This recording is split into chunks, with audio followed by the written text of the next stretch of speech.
bonsoir à toutes et à tous. Merci de votre fidélité à votre émission Café Mort, le lundi à 21h. Alors ce soir, on va accueillir un invité que moi je connais depuis très longtemps, qui est très engagé. Donc il y aura un peu de familiarité parce que c'est quelqu'un que je connais. Baba, bonsoir. Bonsoir Akli, enchanté. Merci de me recevoir et merci de m'inviter à ton émission. Alors, ton surnom, on dit Baba Yaf souvent et tout, mais c'est quoi ton nom de famille, comme ça, comme ils vont le voir et s'inscrire et tout? Alors, mon nom de famille, c'est Yafa. Mon prénom, c'est Massiré. On m'appelle Baba parce que je porte le nom de mon grand-père.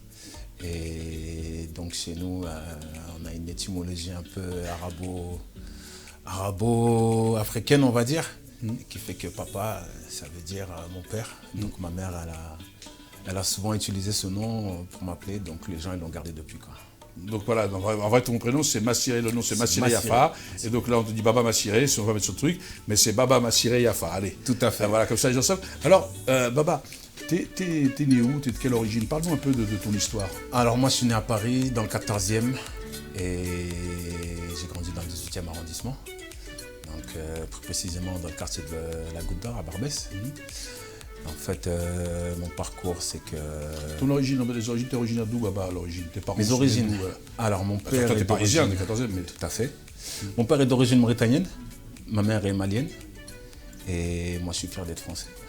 Voilà. Donc, en fait, t'es un pur produit français du 14e, mais avec des origines, parce qu'on va y venir pour ton engagement, venu un peu du Nord, enfin, parce que c'est l'Afrique du Nord, le Mali et la Mauritanie, non? Tout à fait, on est carrément à cheval avec l'Afrique subsaharienne. Donc, ouais, non, je suis fier de revendiquer ses origines. Et puis, pour la petite précision, pas parisien du 14e, mais du 18e. Je suis juste né dans le 14e. C'est ça, voilà, ouais.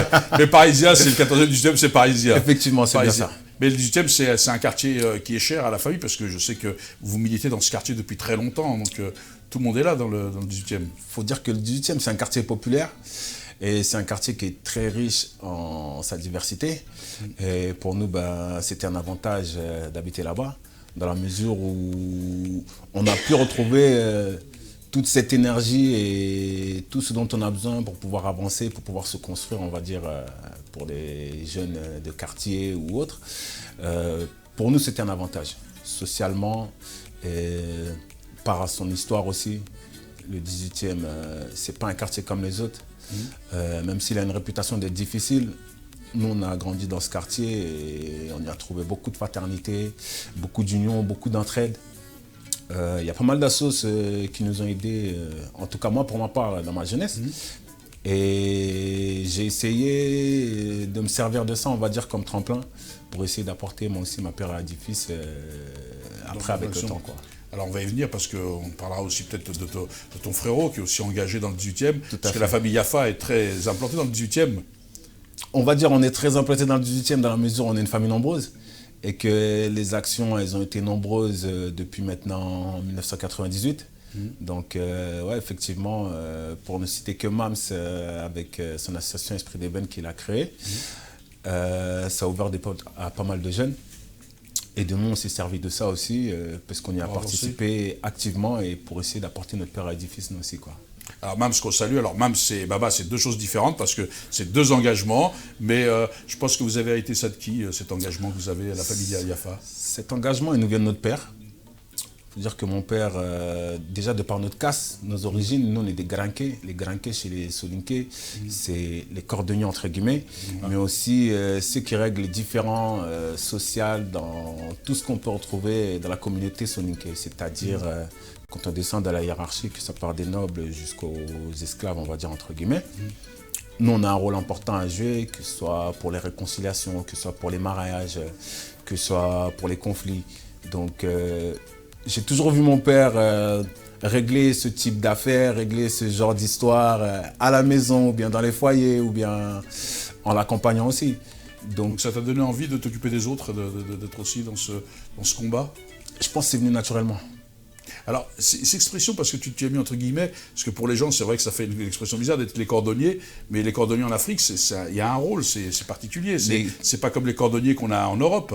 Tout à fait. En fait, ça ne se situe pas simplement au métier, ça va bien plus loin, parce que comme j'étais en train d'expliquer tout à l'heure, on a un rang social qu'on doit respecter, et ce rang-là, il ne nous l'est pas donné comme ça de par ce qu'on fait dans la vie de tous les jours, mais de par notre nom de famille et de par nos aïeux qui nous l'ont légué, quoi. Alors, effectivement, donc on sait que maintenant les Yafa, c'est des Soninké par la maman du Mali et de la Mauritanie, c'est le sud de la Mauritanie, c'est ça? Tout à fait. Voilà. On va dire, de par ma mère, on est Bambara aussi, parce que ma mère est malienne. Oui, tout à fait. Oui. Ma mère est du Mali et mon père est de la Mauritanie, mais les deux sont soninké. Donc on a hérité ces deux cultures. Et pour nous, c'est une force et c'est une richesse aussi, quoi. C'est une richesse. Et donc, on va dire, alors, c'est quoi, avant de venir effectivement maintenant pour parler de la Mauritanie, de cette richesse que tu as pu développer, c'est quoi ton parcours alors dans le 18e, Baba, qu'est-ce que tu as fait comme études, comment s'est passé ce parcours? Alors, mon parcours, c'est la première fois que j'en parle parce qu'il y en a pas mal qui ne le savent pas. On va dire, je n'étais pas un grand bosseur, moi, à l'école. Mais voilà, j'étais quelqu'un très attentif et j'écoutais énormément. Donc on va dire, cette oreille m'a permis de développer pas mal de sens et de choses que j'ai emmagasinées pour pouvoir le transmettre, en tout cas le mettre en pratique par la suite avec les diverses actions qu'on a pu mener dans le quartier ou ailleurs, quoi. Alors voilà, donc du coup, c'est vrai que toi, tu as une scolarité à peu près comme tous les jeunes, enfin, comme beaucoup de jeunes, parce que tout le monde veut avoir, ce qui est intéressant, dire qu'ils ont fait bac plus 10, etc. Donc toi, tu montres que tu as une scolarité, comme beaucoup de jeunes auraient pu l'avoir, chaotique, mais que ton attentif, tes sens que tu as développés, le fait de grandir dans un quartier, etc., t'a amené à être plus éveillé et à vouloir construire. Tout à fait. Moi, je n'ai pas de diplôme, j'ai été jusqu'en BEP. J'ai fait un BEP vente et j'ai dû arrêter à partir de la première année. Et qu'est-ce qu'a dit monsieur le père Yafa? Il a dit quoi quand tu as fait ça? Il n'était pas content. Il était très fâché, non? Il était très fâché parce que pour lui, de voir que son enfant était, entre guillemets, exclu de l'école, c'était un échec pour lui. Sachant qu'eux, ils n'ont pas eu cette chance de pouvoir aller à l'école. Donc il s'est dit, moi, j'ai pas eu la chance, mes enfants, ils vont le faire. Et puis, ils vont le faire de la meilleure des manières, quoi. Donc ouais, il a été un peu déçu, mais je me suis repris tout de suite après. C'est-à-dire, on va dire que j'ai galéré 6 mois. Parce que quand on sort de l'école et que tous nos potes ils sont à l'école, forcément on galère. Et que j'étais pas encore en âge de pouvoir travailler. Tout à fait, j'avais pas 18 ans, j'avais 17 ans à l'époque. Donc il me restait 6 mois. Donc pendant 6 mois, j'ai galéré, mais j'ai pas vraiment galéré parce que j'allais à la mission locale des Pavillons sous bois. Et en fait, je remercie encore la personne qui m'a reçu à l'époque, c'était en 97-98, qui m'a dit, voilà monsieur, ce serait bien que vous pensiez à vous orienter, il y a des formations, donc essayez de voir un peu ce que vous voulez faire. Alors moi, je me rappelle, pendant des semaines et des semaines, j'ai mangé des bouquins et je regardais un peu tous les corps de métier et ceux qui m'intéressaient. Et il y a un corps de métier qui m'intéressait particulièrement, c'était le métier de l'aéroportuaire. Ah, d'accord. Donc moi, je voulais vraiment rentrer dans l'aéroportuaire et je me suis dit, bon, quels sont les métiers auxquels je pourrais intégrer avec, et qui sont en phase avec ce que je fais, quoi. Donc là, j'ai passé une formation cariste, parce que je voulais être au plus près des avions. Ouais, et je voulais vraiment être agent de piste à la base. Et j'ai eu la chance, je suis tombé sur un très bon moniteur avec qui ça s'est super bien passé. Et j'ai eu l'une des meilleures notes d'ailleurs et j'en suis fier. Parce que pour une fois, j'avais des bonnes notes. Ton père devait être fier.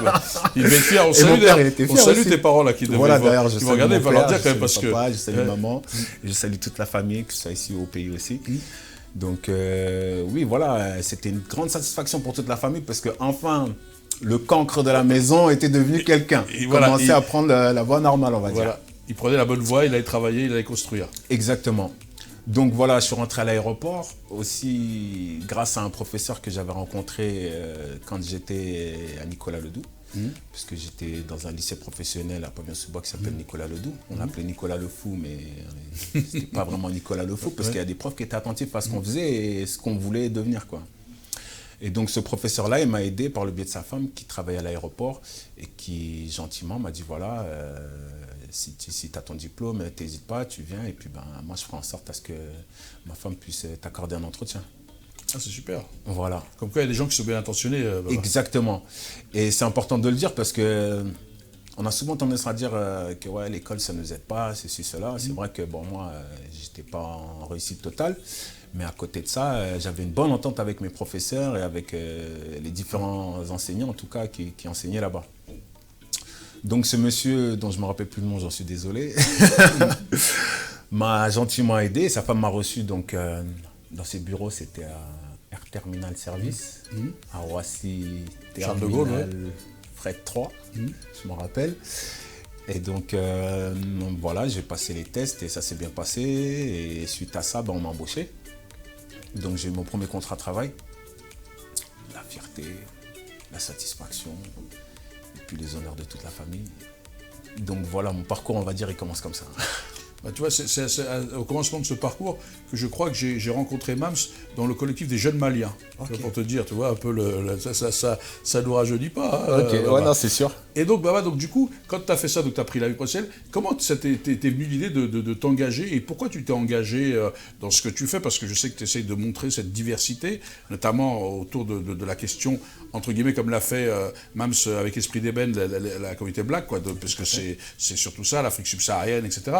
Comment t'es venu cette envie de t'engager et puis les idées après de créer? C'est parce qu'à l'époque, aujourd'hui, ça pourrait paraître banal de faire des comités Miss machin et tout, mais à l'époque, Miss Mauritanie, c'était pas quelque chose ça courait pas les rues, comme on dit, pour rester dans le jargon.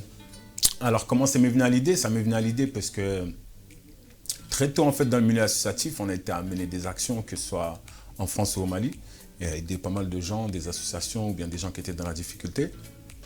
Et donc de là, cette envie de vouloir faire des choses, ça m'est venu parce que à force d'être sur le terrain et derrière les caméras, d'habitude je suis derrière les caméras dans la mesure où, pour des tournages, pour des films, pour des clips, j'ai souvent participé à divers projets et ça m'a donné goût un peu à faire partie de ce milieu et à rentrer dans ce cercle. On va dire que c'est comme ça que je suis arrivé. Et donc l'envie m'est venue, moi, par la suite, parce qu'il faut dire qu'après ça, en fait, quand j'ai travaillé à Roissy, j'ai fait 1 an en fait. Mes vieux démons m'ont rattrapé. Et donc de là, j'ai arrêté. J'ai encore galéré 1 an. Et après ces 1 an, en fait, j'ai rencontré une amie qui s'appelle Zulika. Et c'est pour ça que je dis l'Afrique et le Maghreb, on est liés. Et cette Zulika m'a donné l'opportunité de pouvoir entrer chez Free. Et donc chez Free, en fait, je suis rentré dans la boîte. À l'époque, Free, ça valait rien. Ça venait de commencer, ça venait d'arriver sur le marché. Vincent Del, c'était le début, ouais. Exactement. Donc c'était le début de la DSL. Et donc moi, j'ai eu l'opportunité de pouvoir entrer dans cette boîte. Et ils m'ont donné la chance de pouvoir gérer toute la coordination, c'est-à-dire la gestion des courriers, des envois de kits, login, mots de passe, tout ça. C'est moi qui en avais la charge, quoi. Ah, c'est génial, c'est comme quoi, hein. Voilà. C'est bien parce que les gens qui nous regardent vont pouvoir voir que s'ils ont envie, ils peuvent faire. Alors, juste un truc, quand tu as dit l'Afrique et le Maghreb sont liés, alors juste pour les gens qui nous regardent, il y a pas, le Maghreb, c'est une conception qui est venue après par des gens trucs parce que l'Afrique, c'est l'Afrique. Il y a l'Afrique du Nord, l'Afrique subsaharienne, l'Afrique de l'Ouest, mais l'Afrique, c'est l'Afrique. Le Maghreb, c'est pas un autre continent. Tout à fait. Et donc, les Africains sont liés historiquement, surtout quand on est mauritanien, parce que peut-être que les gens ne le voient pas sur le plateau, mais nous avons des origines communes qui sont celles des Numides, donc des Maures, des Berbères, des trucs, et donc qui vont aussi au Normandie, etc.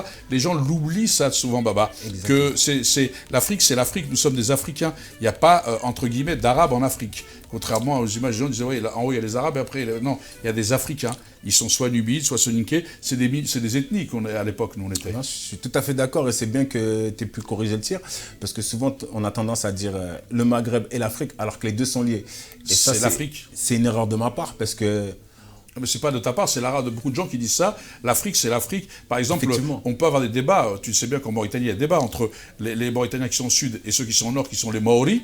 Les Maoris qui sont une tribu de morts des Berbères, qui se pensent supérieurs à tout ça, parce que même nous, notre tribu, comme tu le disais tout à l'heure sur les rocs cordonniers, on a des espèces de gars qui disent que nous sommes les premiers, nous sommes ceux qui dirigent tout ça. Donc on a eu les débats. Et tu sais bien que dans le Tassili, le désert, maintenant qui est le désert aujourd'hui, mais hier c'était pas le désert, on retrouve des peintures rupestres de Peuls. Donc les gens disent que les Peuls sont aussi liés aux Berbères historiquement, etc. Donc tout ça, il faut peut-être le rappeler. Pour ça, j'en profite, tu me donnes la perche, de le rappeler aux gens qui nous regardent que l'Afrique est une et indivisible. Exactement, l'Afrique est une et indivisible. Et comme je disais, on nous a tellement envoyé des images et des mots de part et d'autre qui font que nous-mêmes, des fois, on s'y perd. Et c'est pour ça que je te remercie de m'avoir repris là-dessus, parce que c'est très important pour nous, pas de le revendiquer, mais de le dire, qu'on est unis. parce que c'est bien de le dire, mais c'est bien de le montrer aussi via les actes.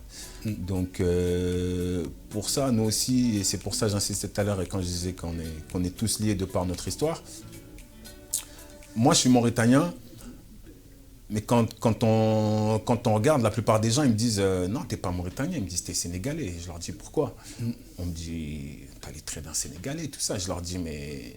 Tu connais les traits du Mauritanien. Voilà. C'est ça le truc. Voilà l'assignation à résidence. Exactement. Parce que tu as les traits, mais nous, et c'est ce que je disais aux gens, et tu as raison de préciser, le sud algérien, quand tu vois le petit jeune qui vient de signer, l'espoir qui vient de signer à Nice, il a la même coupe que Keita Baldé, ou je ne sais plus de Bamako. Ils ont la même coupe, la même coupe de peau. Donc je ne vois pas d'où ils arrivent à pouvoir dire que les traits sont sur les traits. C'est là où c'est assez paradoxal. On a mis des codes là où il ne fallait pas, parce que les gens, ils avaient besoin... Je pense qu'ils avaient besoin de savoir d'où l'on vient, donc on nous met dans des cases, voilà, tu ressembles à tel, donc toi tu viens de l'Est, tu ressembles à tel, donc toi tu viens du Sud, tu ressembles à tel, donc toi tu viens du Nord. Alors que non, si on regarde notre histoire elle est liée. Et si on regarde l'Égypte, ben oui, parce voilà, que même au Sénégal, toi qui connais bien Biogouaba, même au Sénégal, quand tu prends un Peul ou une autre tribu, tout ça, ils n'ont pas la même morphologie. Pourtant, ils sont sénégalais tous les deux. Puisque les frontières, c'est les Occidentaux qui les ont mis en place. Exactement. Quand tu prends, et toi tu le sais, quand tu prends des Africains subsahariens, et tu prends des Africains qui sont plus à l'aise, tout ça, même les habitudes alimentaires ne sont pas les mêmes. Certains sont à base de riz, d'autres sont à base de manioc. Tu vois, donc on voit bien que c'est plus divers que ça, il paraît. Et donc ça, c'est parce que le raciste, lui, voit tout le monde dans le même sac. C'est le passé colonial un peu qui nous rattrape, et c'est un peu ça dont on a du mal à se détacher, on va dire. En tout cas, pour ma génération, il y a pas mal de choses dont on nous a baigné dedans, et c'est à nous aujourd'hui, je pense, d'ouvrir les yeux. Comme aujourd'hui, les différents sujets qui sont lancés de part et d'autre, que ce soit par nos politiques ou autres, comme par exemple le sujet du voile. On dit que le voile, c'est interdit en France. Voilà, la loi 1901, elle n'interdit pas le voile. Oui, voilà, ça tout pour simplement. Ouais. Donc, à nous aussi de rétablir cette vérité, de faire en sorte à ce que les gens ne nous regardent pas... de façon un peu assigner à résidence, quoi. Exactement, de dire que lui c'est un Malien, lui c'est un tel, lui c'est un tel. On est des êtres humains avant tout, et je pense qu'on pourrait tous avancer main dans la main, parce que moi aujourd'hui, comme je le dis, et au début de l'interview je l'ai dit, et j'en suis fier, moi je suis français avant tout. Donc quand on me dit oui, t'es sénégalais, t'es mauritanien, des fois je le prends très mal. Pourquoi? Parce que souvent on a essayé à nous assimiler, à nous dire oui, voilà, vous êtes ceci, vous êtes cela. Mais il faut se rappeler que nous, quand on va dans nos pays d'origine, on est des immigrés. On est des immigrés. On est des Français. Voilà. C'est vrai. C'est important de le dire. Donc, quelque part, on est en ballottage, on a le cul entre deux chaises, excusez-moi de dire. Et des fois, on ne sait pas se positionner, parce qu'ici en France, on nous dit oui, vous êtes des étrangers. Et quand on arrive chez nous, vous êtes des étrangers.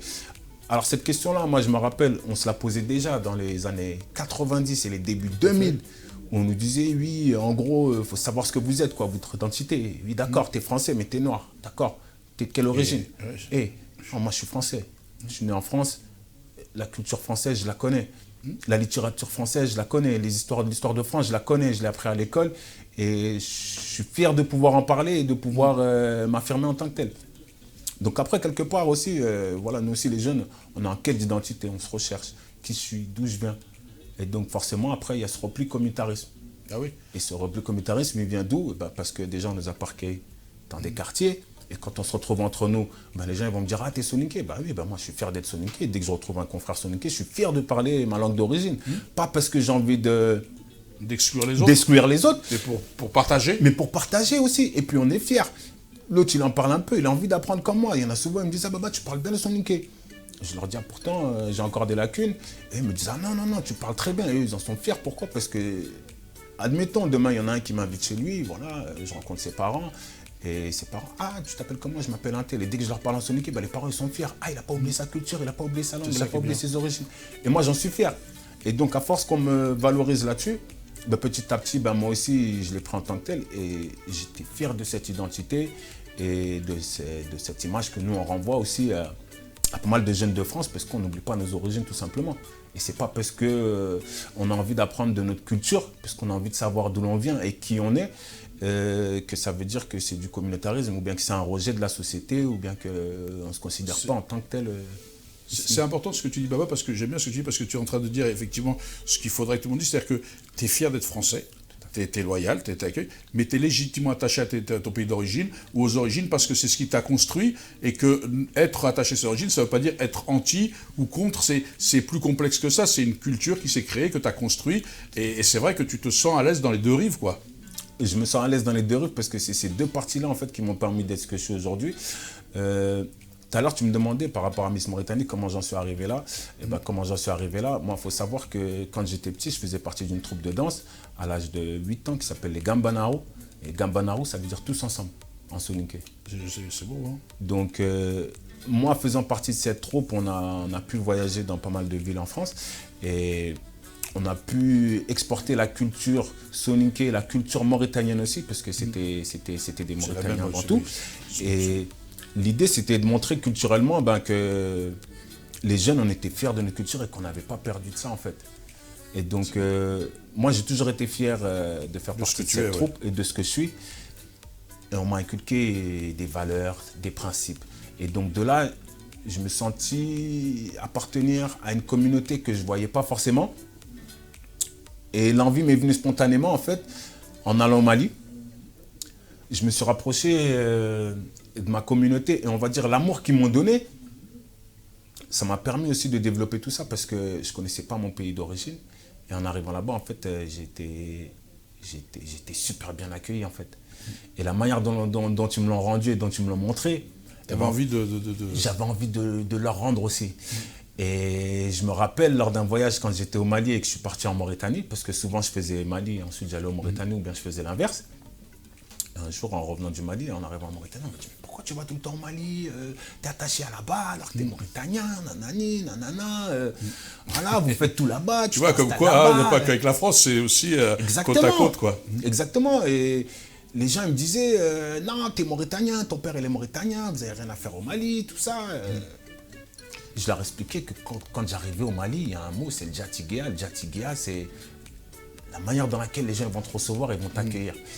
Et ben moi, j'étais super heureux de la façon dans laquelle ils m'ont accueilli et qui m'ont montré tout l'amour qu'ils avaient pour nous, jeunes venus de l'extérieur, qui venions les voir et qui venaient apprendre notre culture. Donc ça, en fait, ça m'a donné envie aussi de faire quelque chose pour la Mauritanie parce que je me suis dit, on est trop dans notre coin, on ne parle pas de nous. C'est vrai que la Mauritanie, on en parle très peu en France.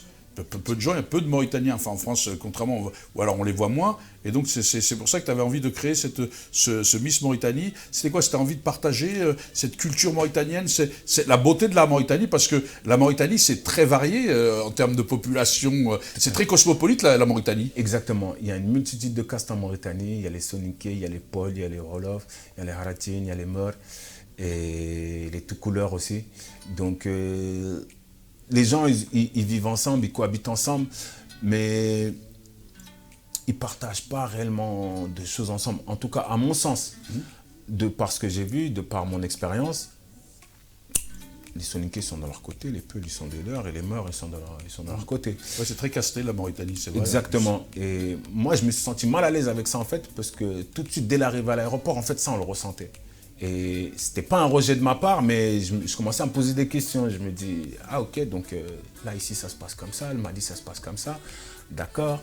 Ici, on nous voit en tant que tel, pas considéré, mais... Je ne veux pas employer un terme méchant, mais voilà, qu'on n'était pas les bienvenus, j'avais l'impression. Et donc de là, je me suis dit, bah, comment qu'on va changer ça? Parce que nous, on est ici, et puis quoi qu'il arrive, on ne bougera pas, quoi. Mon père, il est né ici. Voilà. Il a grandi là-bas. Moi, je suis fier d'être mauritanien et j'ai envie de faire quelque chose pour mon pays parce que je me dis, on est une jeunesse ici et c'est dommage qu'on soit exclu. Exclu dans le sens où on ne parle pas de nous et quand on parle de nous, on parle de terrorisme, on parle de misère, on parle d'esclavage. Et donc moi, à un moment donné, je voulais montrer un autre visage de la Mauritanie parce que de ce que j'ai pu voir, en allant au village, il y a plus de 800 km, donc on traverse pas mal de villages. Donc on a pu voir un peu la beauté, le charme du pays. Et tout ça, vraiment, ça m'a donné envie de montrer autre chose de ce qu'on voit à la télé de la Mauritanie. Donc toi, ton engagement, c'est vraiment de montrer autre chose de la Mauritanie, et au-delà de la Mauritanie, de le partager avec les gens, parce que je sais qu'à Miss Mauritanie, tu invites toujours un jury très varié. et des gens qui viennent découvrir, qui viennent partager. C'est vraiment quelque chose qui te tient à cœur de vouloir partager avec les autres là-bas. Toujours, et puis en plus, je ne parle pas des fois où tu t'engages auprès de Dachau et d'autres pour rendre service, pour dépanner, tu es toujours là quand on a besoin de toi. Est-ce que c'est pour toi c'est important, c'est important de partager quelque chose avec les gens? C'est important de partager, pourquoi? Parce que, comme je l'ai dit, j'ai grandi à Barbès. Et à Barbès, toute cette diversité, on a un côté où on dit que c'est le Maghreb, du côté de Barbès, et du côté de Château-Rouge, on dit que c'est l'Afrique noire. Alors, moi, comme j'ai dit, à Barbès, moi, j'ai jamais eu de problème avec quiconque, parce qu'on cohabitait tous ensemble et on allait manger autant chez les Algériens que chez les Marocains, chez les Tunisiens, chez les Sénégalais, chez les Ghanéens. On n'a jamais eu de problème avec ça. Et Français aussi, et même les Turcs, et même les Chinois. Donc en fait, moi, cette fracture sociale, je ne l'ai pas vécue de la même manière que certains l'ont vécu en banlieue. Et c'est en arrivant à Pavillon-sous-Bois en fait, que je m'en suis rendu compte de tout ça, dans la mesure où on était assez proche des cités, c'est-à-dire j'avais des cousins à Aulnay, j'avais des cousins à Clichy-sous-Bois, pardon. Et donc quand on va dans ces quartiers-là, dans ces cités-là, et qu'on arrive et qu'on voit Rebeu d'un côté, Renoir de l'autre, et qui sont limite en train de se taper dessus, ils sont limite en train de se clasher à longueur de journée. Ah, vous êtes comme ci, vous êtes comme ça. Mais les gens, ils le pensaient vraiment, quoi. C'était réel et puis c'était physique aussi en même temps. Donc à un moment donné, on se pose des questions. On dit, mais on vit où là? C'est quoi cette mentalité de banlieusard? Et quand je dis banlieusard, c'est parce que je ne le retrouvais pas ça à Paris. On ne le voyait pas ça à Paris. Et la plupart des jeunes qui ont grandi dans les quartiers populaires de Paris, ils vous le diront, ce qu'on voit en banlieue, on ne le voit pas à Paris. C'est une toute autre mentalité. Donc ça aussi, il fallait s'adapter à ça, il fallait trouver sa place un peu entre guillemets, sans pour autant froisser les gens, parce que on peut être en désaccord, mais sans pour autant...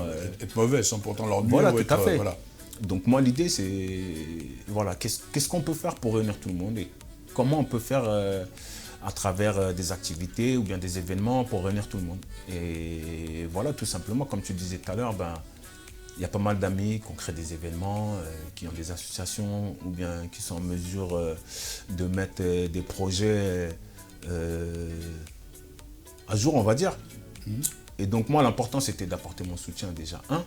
Apporter mon soutien parce qu'on ne fait rien tout seul et que c'est important d'être en nombre. Ça, dans ma culture aussi, on me l'a toujours appris. Il y a une phrase, on dit « Serongantampale, Anroravunya ».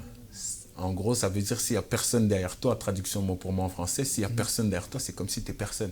C'est ça. Et ça sous-entend que quand tu arrives quelque part, il faut que tu arrives en nombre, pour qu'on te considère en tant que tel. Et moi, je l'ai pris dans le sens où toi, tu peux m'apporter quelque chose, elle peut m'apporter quelque chose, l'autre, tu peux m'apporter quelque chose, et moi aussi, je peux apporter quelque chose. C'est la synergie, la force. Et cette force, on ne peut pas la sous-estimer, on ne peut pas la négliger parce qu'elle est énorme et c'est ce qui nous permet de vivre aujourd'hui, c'est ce qui nous permet de tenir au quotidien, au jour le jour. Alors, c'est quoi les projets, parce que l'émission a touché à sa femme, parce qu'on t'écouterait des heures, c'est toujours intéressant de discuter avec toi et vraiment on sent l'humanisme, mais c'est quoi tes futurs projets alors, Baba, là, dis-nous. Alors, mes futurs projets, là, actuellement, là, je viens de monter une agence qui s'appelle Bilkis Agency, ça fait maintenant 1 an, et donc ça aussi, l'idée m'est venue d'aider mes sœurs qui commençaient dans la mode, et qui malheureusement est tombé sur des gens qui n'étaient pas forcément professionnels ou qui attendaient un peu plus d'aide. Donc de là, moi naturellement, avec la ta force... complice, je crois que tu as une complice de tous les jours, de tous les jeunes qui est avec toi, non? Ouais, j'ai une complice de tous les jours qui est avec moi depuis toujours, que je salue d'ailleurs, c'est Dina. Ah, Dina, je savais qu'il y avait Dina, tu ne l'as pas dit depuis toute l'émission, je me suis inquiété, je me suis dit, sa complice depuis petit, depuis toujours, Dina, c'est Dina quoi. Dina, c'est ta sœur. C'est ma sœur. On a tout partagé avec elle depuis... Enfin, c'est ta sœur de choix en plus, c'est même pas ta sœur de sang, c'est ta sœur de cœur, celle que tu as choisie, celle que tu as... Exactement. Et puis les gens qui nous connaissent, ils savent qu'on est ensemble depuis le collège. Donc c'est une grande histoire. Et puis sur tous mes projets, et puis dans toute mon aventure jusqu'à maintenant, elle a toujours été là. C'est quelqu'un sur qui je peux compter. C'est quelqu'un à n'importe quelle heure, elle a toujours le mot pour rassurer et pour mettre en confiance. Et puis même pour la plupart de mes projets, moi je suis quelqu'un, je doute beaucoup. Et souvent on dit qu'il faut avoir des personnes avec soi qui sont en mesure de pouvoir nous apporter la bonne réflexion, entre guillemets. Parce qu'on a des idées, mais on ne sait pas comment mettre le moteur en marche pour que ces idées-là puissent voir le jour. Et avec quelqu'un comme Dina, Dieu merci, ça avance. Ça avance énormément. Ça dépote. Ça avance énormément. Donc là, il y a Bilkis, alors, cette agence de mannequins, entre guillemets, plutôt blague, parce que c'est le choix que tu as fait de valoriser cette En fait, ça s'est fait naturellement. Tout le monde, quoi. Ça s'est fait naturellement, c'est ouvert à tout le monde.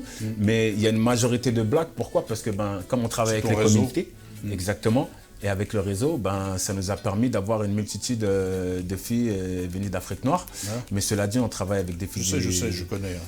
D'Asie, d'Inde, voilà, ça peut être des Croates, donc on est ouvert à tout, on n'est pas fermé, quoi. Voilà, Bilkis. Et d'autres projets que Bilkis alors toujours Miss Mauritanie? Exactement, Miss Mauritanie, là on vient de faire la 4e édition. Très belle édition d'ailleurs. Merci. Magnifique. Et d'autres projets? À côté de ça, en fait on a d'autres projets, c'est que ça fait 3 ans maintenant qu'on réfléchit à comment monter une structure pour Paris 2024, parce qu'on voyait venir les JO en fait. Voilà. On voyait venir les JO et donc nous on s'est dit on veut être acteur en fait de ces JO. Donc avant même qu'on ait les JO, dès qu'on a perdu les JO en fait, les JO de London, je ne sais plus c'était en quelle année, 2012, je ne sais plus trop quand. Et en fait je savais que ça reviendrait et quoi qu'il arrive, il fallait s'y préparer parce que ça arrive très très vite. Et là on est en 2019. 2024, c'est 5 ans, dans 5 ans, c'est dans demain. 5 ans, c'est demain. Et donc, on est en train de faire un gros chantier pour pouvoir voir le jour et mettre nos projets en place, quoi, on va dire. Eh ben, on est là. Si tu as besoin d'autre soutien, on sera toujours derrière toi. En tout cas, merci beaucoup. En tous les cas, merci à toi d'être venu. Et on te donne de la force parce que toujours de beaux projets. Et donc, on a parlé de tout le monde, on a parlé de tout ça. Baba, merci de nous en parler. Merci. Et comme Baba vous l'a dit, avec les programmes africains, quand on est solide, ensemble, soudés, quand on tire tous dans le même sens, quand on est loyal, sincère, quand on a un vrai projet, eh bien, on arrive à le porter. Et il l'a démontré avec un parcours chaotique, mais qui a montré que quand il y avait une volonté, il y avait un chemin. Merci Baba. Et nous, on se retrouve la semaine prochaine à 21h avec un nouvel invité. Et donc, pour celles et ceux qui n'ont pas dîné, bon appétit.